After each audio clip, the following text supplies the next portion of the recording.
She was 9 months pregnant when it happened. The pain came fast and sharp. She stood in the driveway, clutching her belly, bleeding through her pants.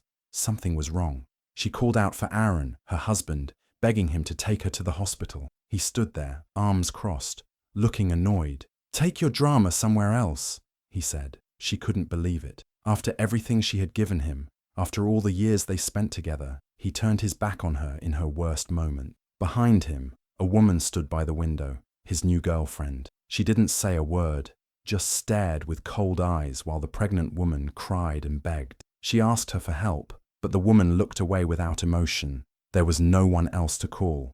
Her phone was dying. Her hands were shaking. Somehow, she got into her car and drove herself to the hospital. Every bump in the road sent waves of pain through her body. She wondered if she would make it in time. She wondered if her baby would survive. She arrived at the hospital just in time. Nurses rushed out and helped her inside. They said she was lucky. Soon, she gave birth to a healthy baby boy. She held him and cried, not only from the pain, but from the heartbreak. Aaron never came. No call, no message. That night, as she sat alone in her hospital bed, holding her newborn, her phone rang. The number was unknown, but she answered. A calm male voice introduced himself as a lawyer. He told her that her grandmother, who she hadn't seen or spoken to in years, had passed away. She was quiet, unsure how to react. Then he said something that changed everything. "She left everything to you," he said. "Her estate is worth just over $10 million. She froze. 10 million. Could that be real? She looked down at the baby in her arms. Just hours earlier, she had nothing, not even a place to go. Aaron had thrown her out like trash. But now, her world had shifted. He thought she was powerless. He thought she was alone. He had no idea. She was about to rise stronger than ever. She gave him everything. When they first met, she was full of hope and love.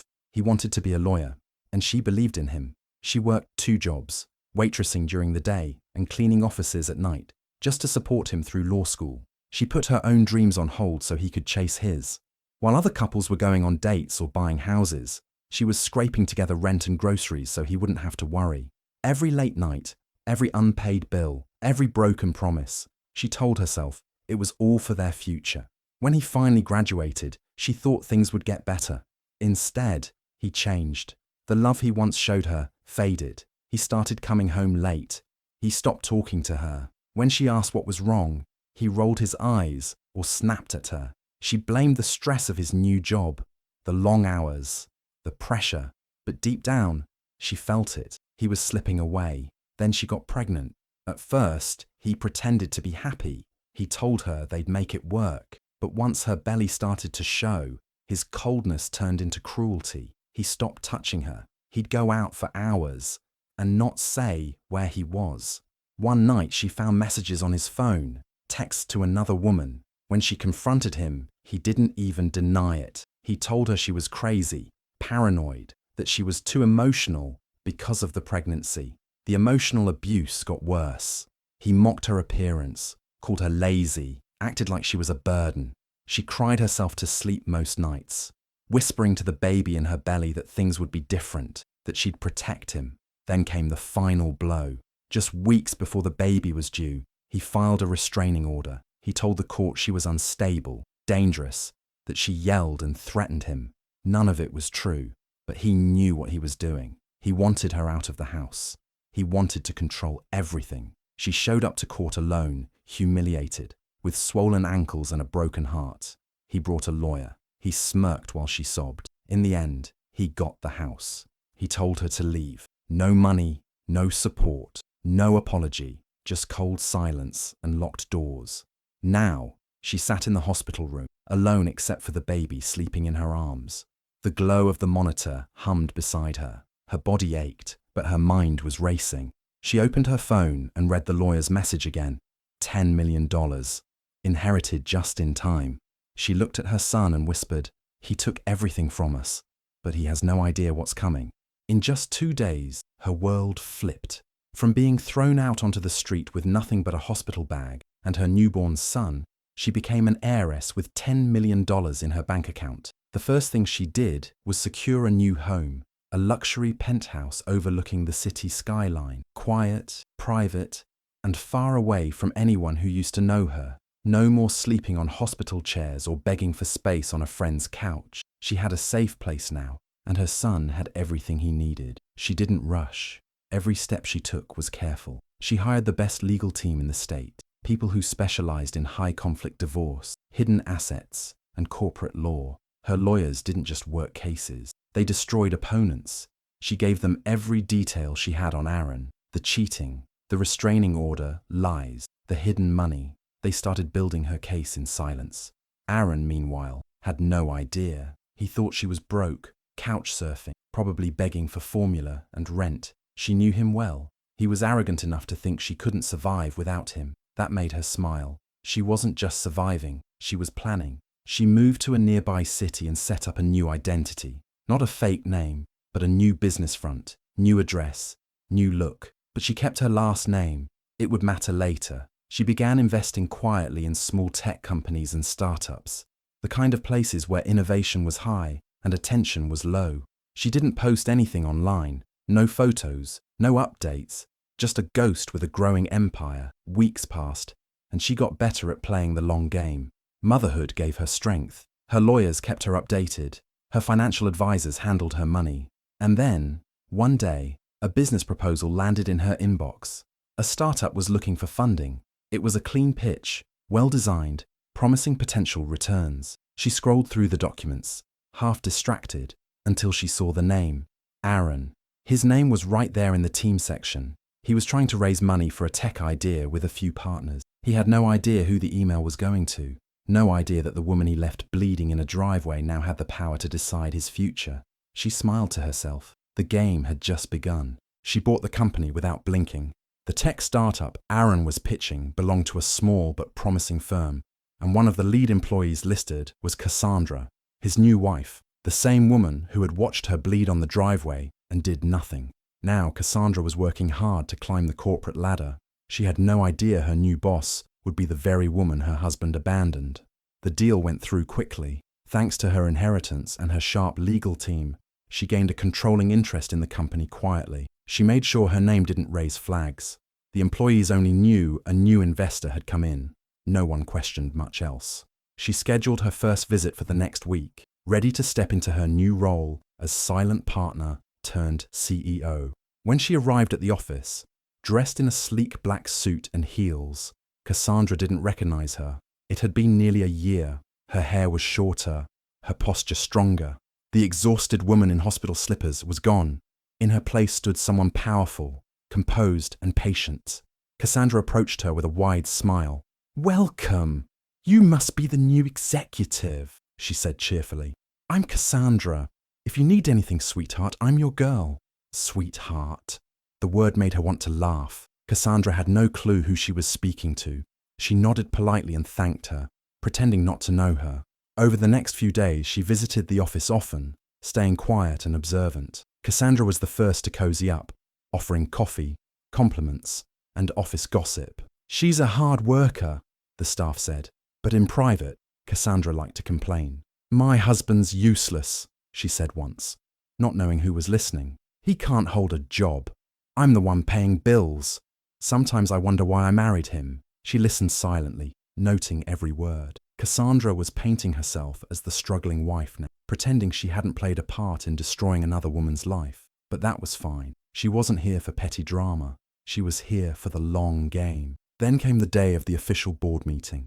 She entered the boardroom confidently, papers in hand, her team behind her. The room went silent as she took her seat at the head of the table. Cassandra walked in a moment later, still chatting, not yet noticing. Then their eyes met. Cassandra stopped mid-sentence. Her face turned pale. Her lips parted, but no words came out. "Good morning," she said calmly, locking eyes with her. "Let's begin." Cassandra stood frozen. Now she knew. Aaron's luck had finally run out. After a series of failed ventures and burned bridges, he was laid off from his law firm. Word had spread about his shady behavior, missed deadlines, inappropriate office relationships, broken promises to clients. His once bright career was now just dust and whispers. No one wanted to work with him anymore. His reputation was ruined. At the same time, Cassandra's job at the startup had become shaky. The company was undergoing a quiet restructuring. and whispers of layoffs were starting to spread. Cassandra tried to act confident, but she was visibly stressed. She had grown used to the expensive lifestyle, designer bags, spa days, and fancy brunches. But now, with Aaron jobless and her own position uncertain, the pressure was building. Then the call came. Her phone buzzed late one afternoon. The name on the screen made her pause. Aaron. She hadn't heard his voice in nearly a year. She picked up, calm and composed. "Hey," he said, his voice light and casual, like nothing had happened. "Just wanted to check in, see how the baby's doing." She smiled quietly. "He's doing great, growing fast." "That's good.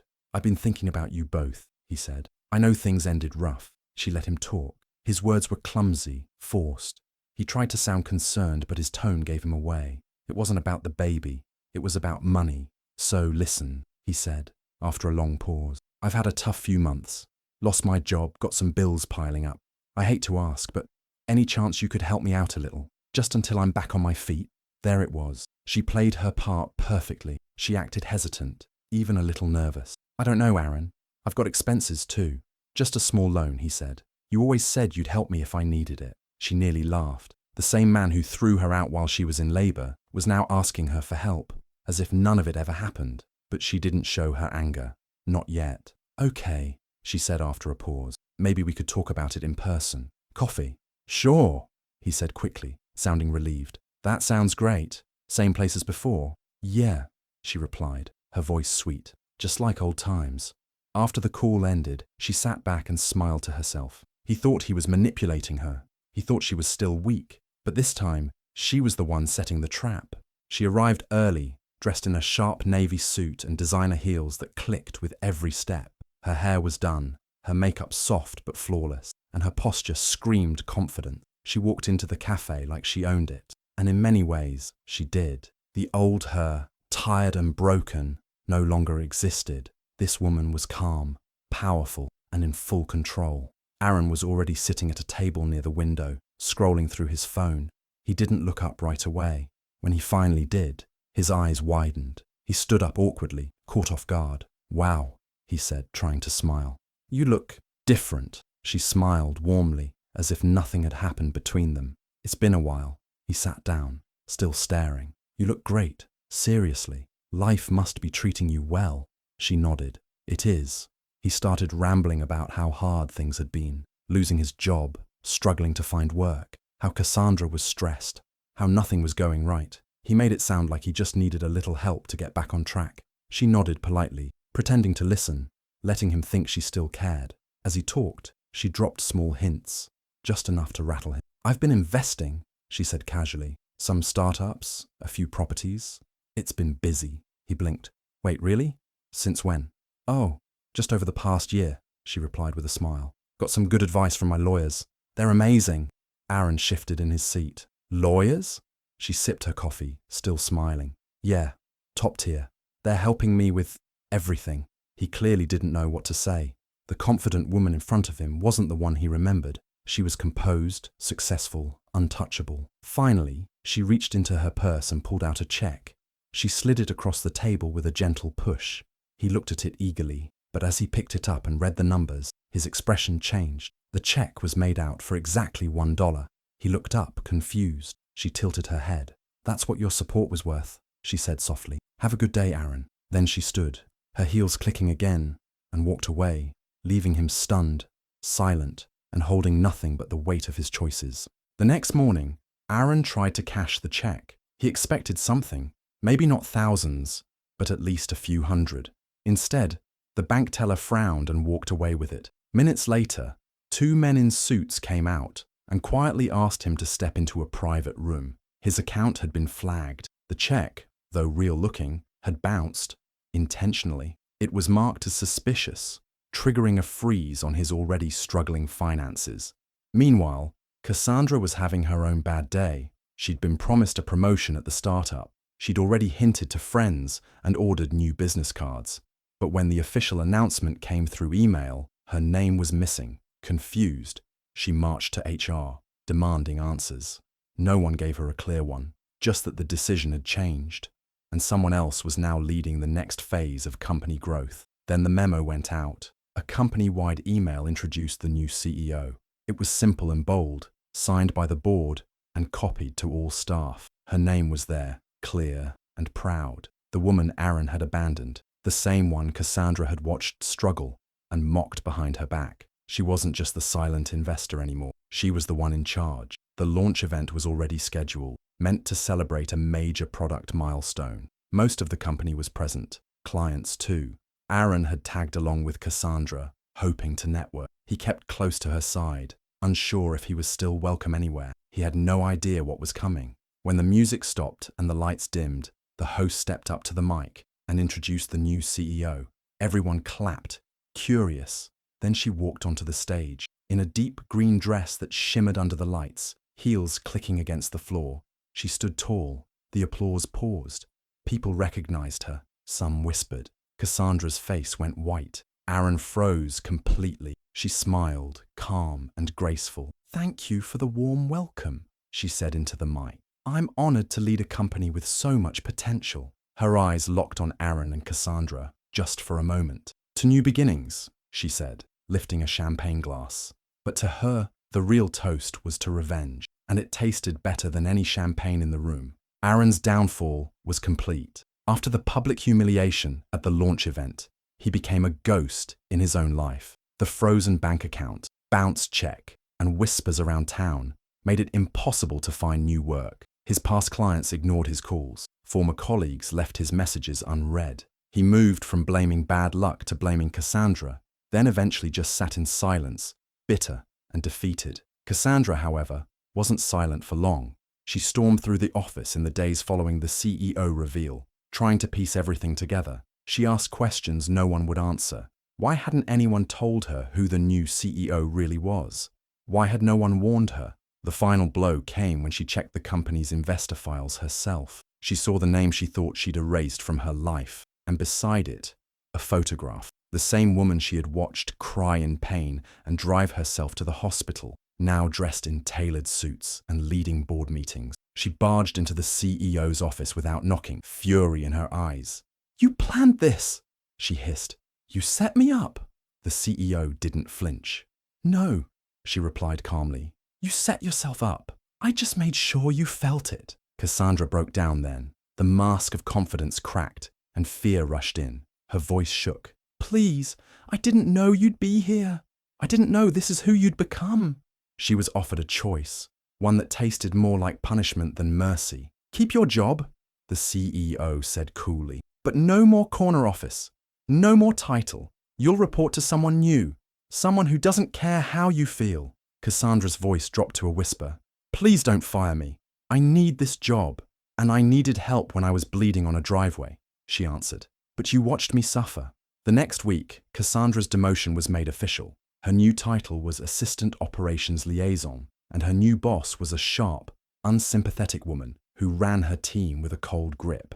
Cassandra's days of long lunches and soft praise were over. Now she filed reports, handled office supply orders, and took notes in meetings she used to lead. Aaron, left without support, began sleeping on a friend's couch. Cassandra no longer came home with smiles. They barely spoke. The silence between them was thicker than ever, and high above them all, in her glass-walled office, the CEO looked out over the city, not out of spite, but peace.